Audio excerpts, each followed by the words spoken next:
Hi! Ako to.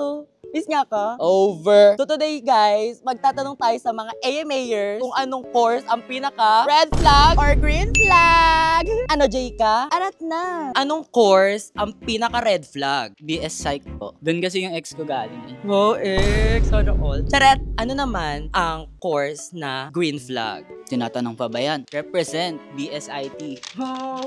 Totoo siya guys. Miss, may tanong ako sa'yo.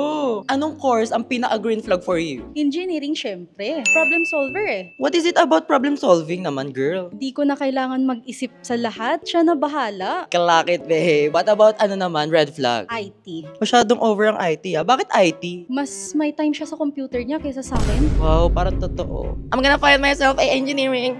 Te, uy, te. Ang dami sabi sa inyo na ano daw kayong mga IT, red flag. Ano masasabi mo doon? Grabe naman, bait ko eh. So, sinasabi niyong ano kayo, green flag? Siyempre, gagaling nga namin mag-computer. Over. So, ano naman sa tingin mo yung mga red flag? Siyempre, mga computer engineering. Yan doon kay. Hindi talaga ako engineering. Bye.